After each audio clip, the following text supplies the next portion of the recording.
Jess here, and it is Eczema Awareness Month, which I found out while planning this video. Now you know too. So in honor of it being Eczema Awareness Month, I'm going to talk about the things I wish I knew when I got my eczema diagnosis. So I have what is known as dyshidrotic eczema, or hand and foot eczema. It's got a ton of interesting names. I'll try and put some photos above. They're a bit hinky, but they're of what my outbreaks look like. I haven't had a big outbreak in a while, so kind of look mainly like I have dry skin. But the gist of it is that this type of eczema gives you teeny tiny clear bubbles of fluid underneath your skin on your hands and feet. It can be itchy, it can be painful. One time it stopped me from walking. It's fine. The thing is though, I had to learn a lot of stuff about my eczema along the way, and so hopefully this video will make it easier for those of you who just got your diagnosis. Some of these will be dyshidrosis specific, others will be more general. So with that, let's get started. Number one, it's all about prevention because there is no cure. As of filming this, according to the American Association for Dermatology, there is no cure for eczema, period. If you meet someone who tells you that they cured their eczema, it's all good, what they've really done is something that I actually think is super cool and impressive. It usually means they've identified what triggers their eczema, removed or reduced those from their life, and increased their diet and exercise regimen to be just all around healthier. It's a lot of work, a lot of dedication, but it can be done for certain kinds of eczema. And there's also some childhood eczemas which people grow out of. I'm actually one of those examples. I had a very different eczema when I was a kid. I had like these giant red rings on my elbows, and now it's become dyshidrotic eczema, which probably isn't the answer you wanted to hear, but you can grow out or shift out of eczema. You don't get cured. Number two, if you have dyshidrotic eczema, probably at least once your doctors will think you have athlete's foot. And this is bad. The reason being is that if you have athlete's foot, or tinea pedis as it's called fancily, they will try and put you on antifungals or antibiotics. You need a corticosteroid.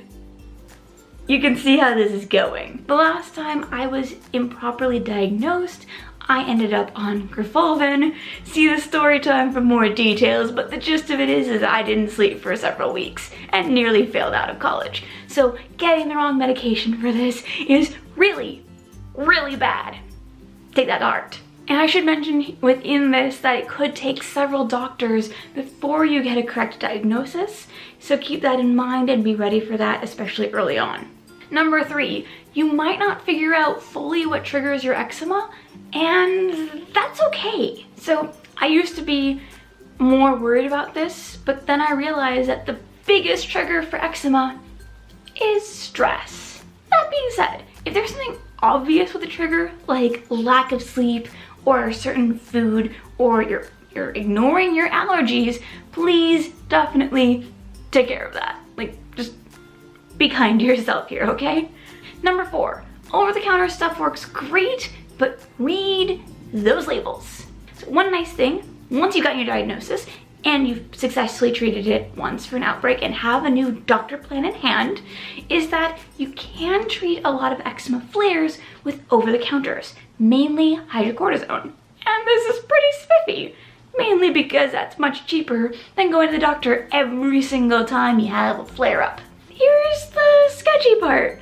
I found out pretty recently that most hydrocortisones that are over-the-counter do not list what type of hydrocortisone they have, which is not great. The one I've been using is called Exederm. It has hydrocortisone acetate listed on it, and it's been doing a pretty nice job for minor flare-ups. On top of that, really read those labels, because a lot of these guys have ingredients that are really bad for sensitive skin. So folks like me could actually trigger more from some of these hydrocortisone creams. So definitely read them thoroughly, carefully, learn your allergens, fewer relapses. It's awesome. Number five, best feet, bare feet.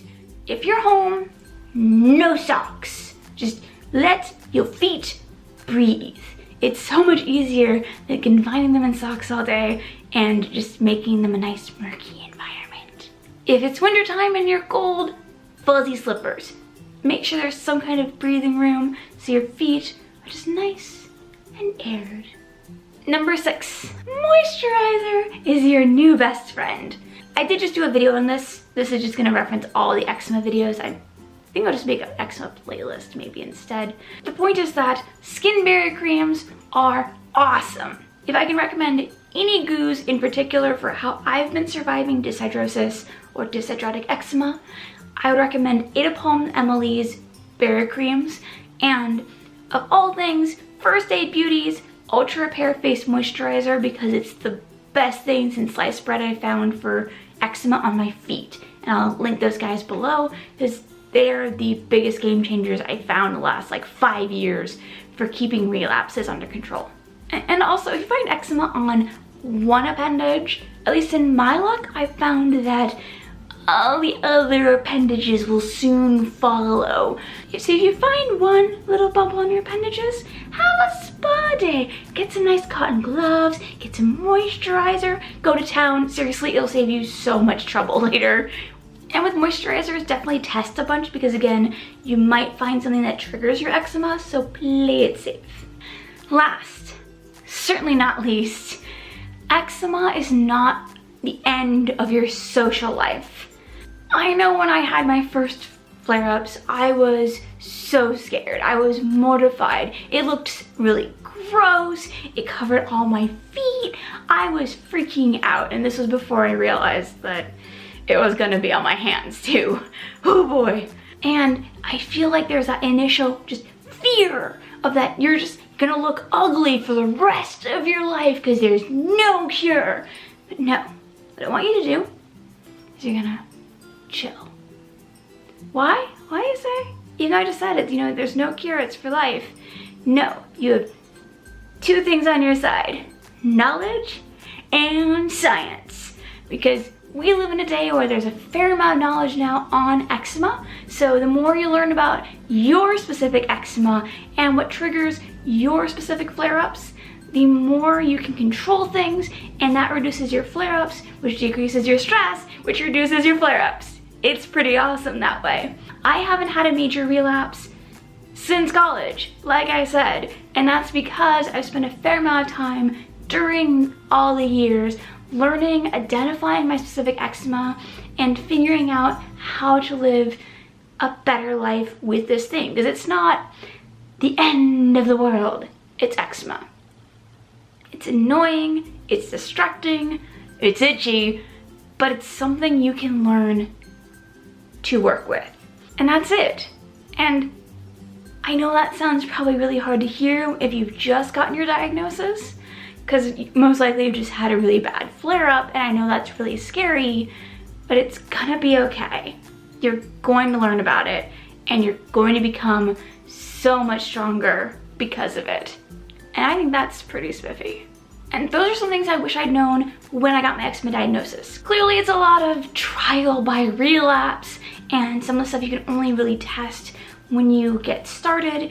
Which, speaking of which, let me know in the comments below if this was helpful or if there's something you'd like to know about eczema that we haven't covered here, because there's so much to talk about with eczema, just so much. And with that, I'll catch you lovely peeps next time. Laters!